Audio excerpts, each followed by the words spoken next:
Hello everybody and welcome back to our favorite slot car racetrack. And we have a pretty special video for all of you out there who are building your own wood slot car racetrack. A lot of you have written in and have commented that you're building your own track, or you're currently working on some sort of model that is in 1/32nd scale or 1/48 scale or something along those lines. 1/43. 1/43, thank you. See, that shows how much I know. And Uncle Jim here, he is going to talk to us a little bit about some tips and tricks and things to think about when you're building those wood slot car racetracks for yourself. I was anxious to do this. Yes. Because I made so many mistakes. The guys who are writing in and talking about building their own tracks, and they're interested in what we're doing. And I had told you, and I want to tell everybody else, that I made a lot of mistakes, and I want them to know what not to do and what to focus on. It's real important. I think it's very important to lay the track out, even on graph paper, and even if you have a limited space, to cut it out of newspaper and lay it down and step back and look at it and play with it for a long time. Don't be in a hurry to put sawdust in the air, you know what I mean? Yeah. And you'll be better off for it. Not everybody does what I did and plan all the little restaurants and stands and things like that, because they're not in such detail. But I think the most important thing when you're designing the track is your sight lines. Yes. It's very important for you to be able to see the car all the way around the track. Yeah. Now, I'm going to give you an example of what's wrong. Please, yeah. You're a driver, and I'm a driver, and I designed this track with the driver locations right here. Yeah. I come around, I can't see past your shoulder to see my car. Yeah. And you're ducking. But when you're racing, you are going to be looking that way, and you're not going to be helping me one bit. No. So it's very important to set up your control areas in an area where it arcs away from you. Let's move over here. Yeah, let's take a look. Let's move over here. That was... Not that my track is perfect, but in this area right here, I can see my sight lines are clear all the way down, and I don't got to look past you. Exactly, yeah. That's the number one thing you got to think of. There's nothing worse than having to look over somebody and see what's going on. In terms of sight lines, build your track at its low point in front of the drivers and rising away from you. If you can. You can't do that all the time. But if you change the elevation so what's further away is higher, your visibility is doubled. Yes. What I did in creating that tunnel, Derek, if you can get a look at the tunnel, it used to be up closer to the pit lane. Yes. And it was difficult for somebody where Ryan is standing to see. I had to rip that whole thing out and bring that turnout where people can see. Now, if there's a straightaway that is blind, that's not a problem. But if there's a turn that a driver has to see to commit his car to, you got to be able to see it. Yes. So it's a good idea to change elevations from low in front, build up, and then come back down. You follow it? That makes sense, yeah. Maintaining those lines of sight, that's very important. The mistake I made, Derek, if you would back up so people can see the area where you're standing. Yes. All the way out. In this case, Derek, you're going to have big shots here of that used to be an open triangle. And I had laid it out for the four drivers to stand inside that triangle. And it wasn't 6 months before we realized we can't keep looking over each other's shoulders. It didn't work. Yeah. So that's the mistake I made. That was number one. Then later we moved it out to here, and luckily everything curved out from us in my design. Right. So I got lucky. So it would be wise to plan out those positions and those lines of sight well before you start cutting. Oh yeah, right. Yeah. It's fun to lay out a track, but keep that in mind. And the more elevation changes you make, the more interesting it is. When I did the Laguna Seca corkscrew, and it dipped so quickly and so fast, there were slot car experts who told me that ain't going to work. Your car's going to fly off. I tested and I tested and I tested before I did that. And you know what? I found that inclinations coming down or even up don't affect the car. Derek, if you could turn around and show the Bosch bridge. You see the incline, how steep that incline is? Yes. You know, there's guys who tell me your car's going to get airborne. It doesn't. It doesn't. And the cars can manage it. So change your elevations all you want to improve line of sight. Absolutely. Now, while we're here, I want to talk a little bit about these controllers that we got in front of us. You mentioned that was something to consider when building these tracks. Yeah, these are Professor Motor controllers. I highly recommend Professor Motors controllers. They're custom designed by him, for him, and they've been bulletproof for at least 16 or 17 years. Just say all the time that I've been racing here, I've been using these. And they're all alike. Yes. As opposed to people bringing their own controllers. Right. If you design a track and you allow guys to bring their own controllers, you are not going to have fair racing, let's say, because there are very competitive guys who have hot controllers, and in the case of my track, I need a resistance level where I can slow the car way down. Of course, with AC2 car, that works in our favor. Yes. But for guys who are racing analogs, straight 12 volts, it's a good idea to have all your controllers alike. Yes. Yes. Very important. Very, very important. So that's something definitely to consider. You know, that's not something that people maybe would think about when designing a track. But yeah, having those alike not only keeps it consistent, but keeps it fair in some ways as well. Lane spacing, while we're taking a look at the lanes, that was something that you said that new designers should consider. Yeah, for cars to pass on standard tracks, they're 3 to 3/4 inch. To me, that's wasted space. That is based on you being able to run 1/24 scale cars also. 1/32 scale cars, and give me a minute here because I designed the track quite a while ago, and I can't tell you right offhand what the spacing is. The minimum spacing is 2 1/8. You can get your slots as close as 2 1/8 of an inch, and the cars still go by one another. Not by much, but they do it. And again, there were those who have said, no, they're going to be sideswipe. They don't sideswipe or touch each other. The very closest slots are right along that main straight. Can you pick up that main straight there? That start-finish line right You'll there. see. Yeah. They're very, you can see that they're the closest. Let me put a couple of cars on there. Yeah. It does get tight, but the cars clear each other. And now the reason I'm making a big deal about this is because I want you to understand that, let's see, that's good. There's still a 1/4 of an inch to 3/8 of an inch between those two cars. Now, the tighter you make that, the more racing you can get in. If you do a track with 3 lanes, it could be almost a scale width. Can you follow me on that? Yes. So think about that lane spacing, because if you spread them out the way a lot of slot car books and magazines call for, like this, that allows 1/24 scale cars to race. And if you're dedicated to your basement wood track and it's 1/32, don't follow that. Get those as close as you can. Now there are cars that are particularly wide. Can you turn to that Sunoco 9 right there? That blue and yellow car. Yes. That's the widest car on the track. That's the widest car that ever raced. Oh my goodness. Right Okay. there. You see how wide it is? Yeah. Those two cars still go by each other, and there's about 1/8 to 3/16 between them. Now that's a narrow car, so that won't give you the same effect. But my point is, think about getting your slots close together. Don't worry about people telling you when you fishtail you're going to sideswipe cars off. The worst thing that happens, they lean on each other a little bit. Whereas actually, if they had more space apart, this guy ends up getting a good run on him and could knock him off. I've had cars go through here leaning on each other real tight, and there's no crashing. So my point is, get your slots as close together as you can to narrow the track. The narrower the track, the more racing you can get into a given area.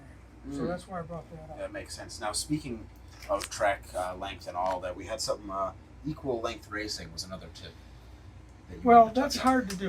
That's hard to do. On many guys worry about one lane being quicker around than the other, and yes, that happens for sure.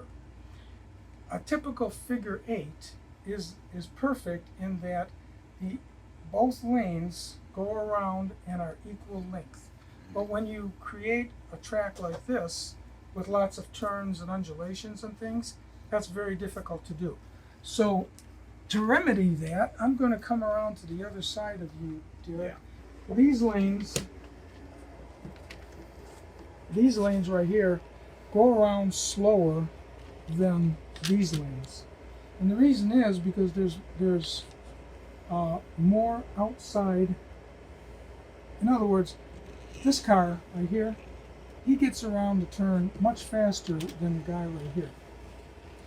If you make these equally spaced, that's what's going to happen. Mm. If you measure your slots on your drawing and you find that one car has a shorter route around the track than another, you can do what I did here. I stretch these guys out. Technically, this slot should be parallel to this one, right?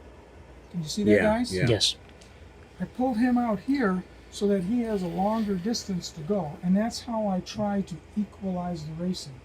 That happens here, that happens there. Under there, yep. You notice that this white car would have an easier route whipping around that turn on the concrete, Yeah. where this guy has to slow down for a turn, straight turn. It helps equalize, even though when you measure it out, the red car has a shorter distance around the track. So think about that. Don't necessarily design a track that has to have every slot the same length. No, There's things you can do to offset that. yeah. And To that's make it, that's important to a lot of people. And also, if it gets really competitive, you got guys who are super competitive. They always want to race in the fast lane. Then you get arguments. so definitely keep that in mind. That's something that can make the racing a bit more fair, Yeah, here's a especially. kink. Here's Now, another example. I didn't mean to interrupt you, but I just please. realized here's another kink. You see how this white car would have a smoother route where this guy has a kink and he's got to slow down a little bit? That helps equalize the racing. And guys don't even notice it. Yeah. Guys don't even notice it. So there's something else you can do besides designing a figure eight. Very interesting. So, the next thing that we should probably touch on is a bit about the voltage drop, voltage in general, I suppose. When you have a track this big, and not necessarily this big, even let's say you had a track this big right here, guys. The power supply has to feed the controller, and then from the controller, it's got to get to the track. It comes to the track, up to the copper or braided line, and then it's got to go all the way around before it gets back here. When your car gets to the farthest point, you may sense it slowing down because there's a voltage drop, Yes. because of the distance. Right. So it's a good idea to plan 2 or 3 or 4 places where a power connects to the braided line or the copper. In our case here, it would be here, it would be here, quarter of the way around, quarter, half, 3/4, Right. and your car will never sense a voltage. Okay. Very interesting. So, making sure you have those locations where it gets that extra jump each time, Yeah, or else. and you don't sense it. Yeah. You know when you sense it? When you go door to door with your buddy, Yeah. and you get halfway around your lap, and suddenly you just don't have the power you had before. Right. It makes a big difference. Makes a big difference. That's for sure. What else is on the list there, Ryan? Oh, we got a lot to talk about. So apex markers. That's something that's on our list here as well. Okay, we're in a good place for apex Yeah, that's what I markers figured. right here. You guys notice that this apex is real tight. Yes. A car with a long wheelbase, and I'm going to use my pace car. Yes. I'm going to use my pace car. It's got a long wheelbase. In other words, this dimension is really long. When it goes around a tight turn, the rear end of the car takes a shortcut. Watch this. Are you getting that, Derek? Yes. You see how much closer it's getting to the apex all of a sudden? Yes. Yep. It's very easy to make the mistake of cutting your track parallel to the inside slot, you've got to give it more room, or you're going to end up filling it in. So when you build your track, I highly recommend you think of what the scenery is going to be like, and in places where you can, you extend the surface beyond the edge of the track. In other words, you don't always cut it right at the edge of the track. You may cut it here and come under this right here, and then you can build a platform on top of that. Now, this is made out of that styrofoam that we talked about earlier, and watch how this car will take a shortcut. Now, some NASCARs are even longer than this guy's. I'm going to push this, and in this case, there, come on over here. See how close it came to the curb? You have to consider that as it goes around, and then it gets further away and you don't have a problem. So when you design your apex, don't just parallel the inside slot. You've got to cut in.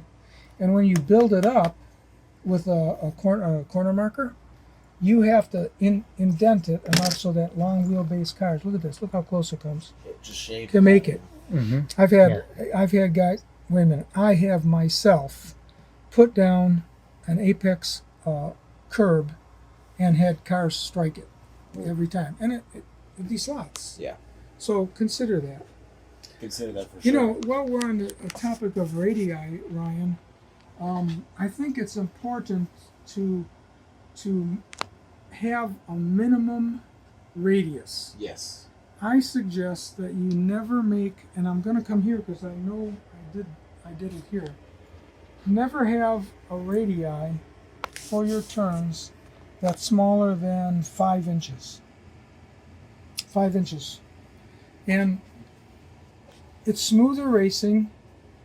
You don't have the car cutting corners so much. And note that these apex markers are painted right down in, and you'll see that on in real racing, because the car will go right over it. If it was a curb, the car would go up into the air, right? Yeah. And if you make it any tighter than 5, you're asking for trouble. These guys right here are 5. You see it? Yes. I've had them as the track that's underneath. This is all been rebuilt and redone through the last 2 years. And underneath this track is the old track. Yeah. And those turns were about 3 inches. And you almost have to come to a stop. You can negotiate it, but it's too herky-jerky, you know. And another thing that I want to talk about in terms of slots and radiuses, a lot of guys try to get, I hate to be negative, but try to get cute with areas where the cars come together, you know. Like on paper, it's kind of fun. Oh yeah, we can, you know. It doesn't work for real racing because you're going door to door with somebody, lap after lap, and it's going to cause a crash. Right. It's not as sweet as it looks on paper. So don't make any of those chicanes unless you have a reason to do the chicane. The chicane we have here is for my lane changing. We're going to talk about lane changing later, but note that this hairpin was set in here purposely so that the cars end up, Ryan, can you hand me those cars? Yeah. So that the cars end up going through, that other one too, the cars end up going through single file. They end up funneling together and going through single file so that they can make a lane change. And that's the only reason that I brought those together, so that when they do make a lane change, they don't sideswipe each other.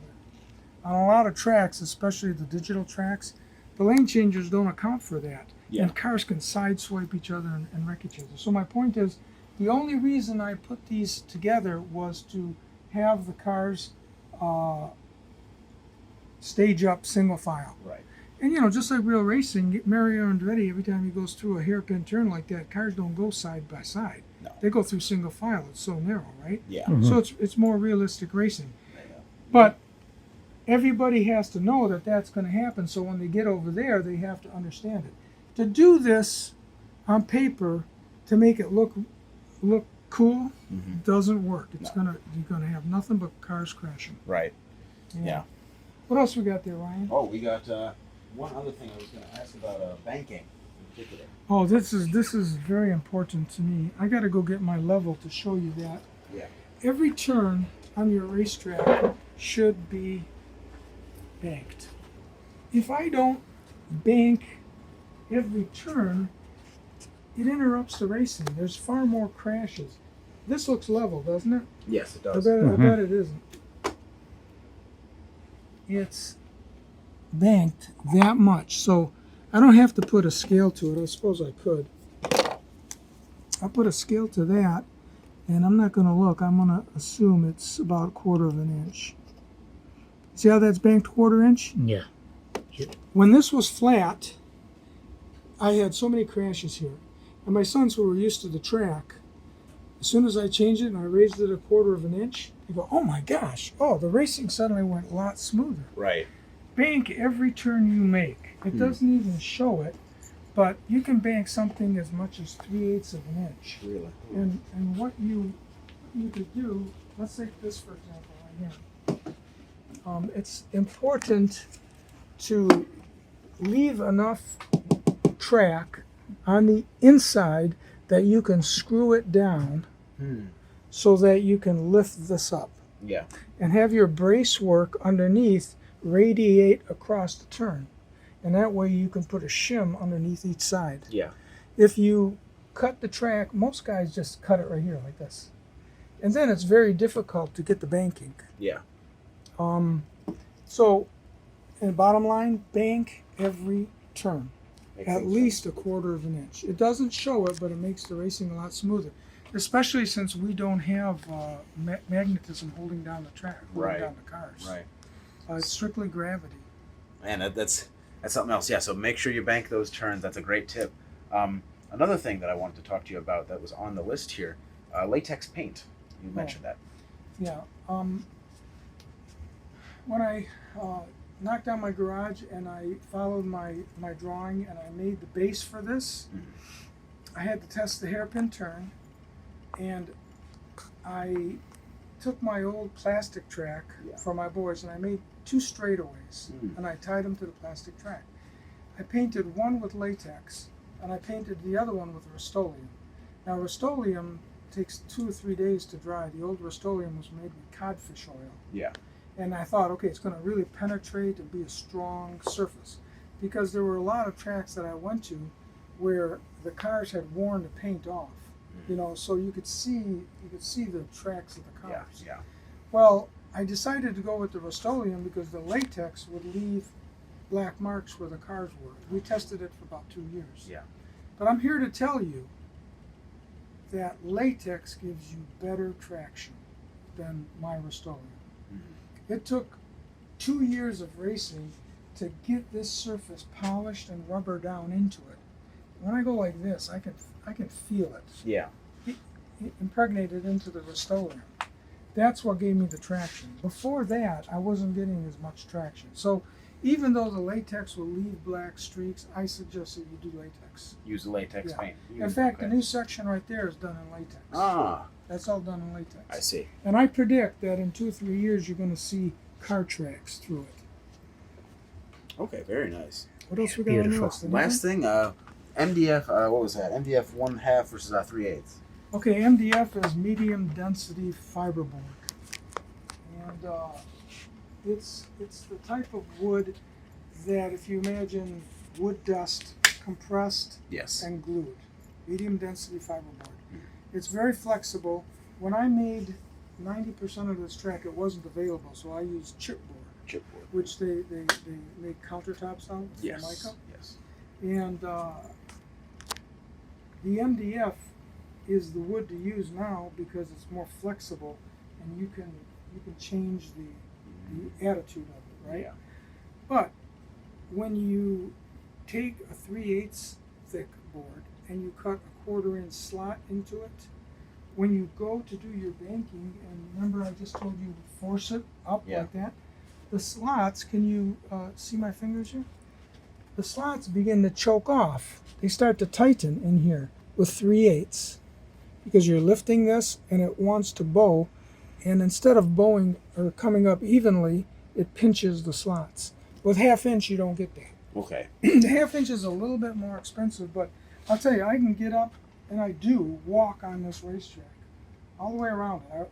It's the scenery area that I can't walk on. Right. But with the half-inch MDF, I'm able to really bore down and get it down really tight. Wow. All right. The problem with 3/8 is that, with half-inch, is that when you have a dip as deep as this, you're doing a sacred turn. Yes. You see this crack in here? Doesn't that look real? Yeah. Yeah, it's because it is. It is real. It is real. I heated this up and steamed it the best I could to get that half-inch to flex that way. And it took me many hours of screwing it down, and it still ended up cracking there. Now, if this was out of 3/8, it would have come down easily. Mm. Okay, so I'm just giving you an example of good versus bad. Yeah, there's pros and cons. There's pros and cons, but I'm such a stickler for banking. It makes such a difference that if you're not able to bank it because it flexes too much, you're going the wrong way. Right. Although there's a fix for that. You can put loose struts underneath 3/8 of an inch for support. You follow what I'm saying? Yeah. And get it, but that's more work. That's more work. Yeah. So those are the pros and cons of 3/8 versus half-inch. Very good stuff. It's all great things to consider when you're, designing and building one of these tracks. And of course, this is all coming from years upon years of, Yeah, it is. trial and error and all It that. is. And so many guys were saying, hey, this is good information, I keep up the videos, I'm building a track. Well, I wanted to cut them off at the pass and try to give them these tips right off the bat. Did we cover all 10? We covered all 10 tips and Okay. tricks. If there's anything else in particular you guys have questions on, please leave a comment. We can either make a video or answer it directly in the comments for you. Good luck to those of you guys out there who are building those tracks. I hope they turn out well and all that. And maybe, hey, send us emails of pictures and all that. We'd love to see them. So, keep in touch with us. We're happy to answer any questions that you guys have. So, thank you very much for watching. I hope you guys liked the video. If you did, please leave a like and subscribe to our channel, as I always annoy you with at the end of these videos. So, again, thanks, Uncle Jim, for having us over. Thank you for the tips and tricks. It's been great coming I was around. dying to share that. Yeah, I'm glad we got it on tape. And and if you don't agree, right now, I want to hear about it. We talk. Okay? Let's hear about your takes as well. And before I sign off, those of you who have built tracks and have made mistakes and have trial and error experienced yourself, give us some tips as well. Sure. Yeah, it'd be real useful for those guys who are reading the comments. So again, thanks again for watching, and I'm signing off. I'll see you guys in the next one.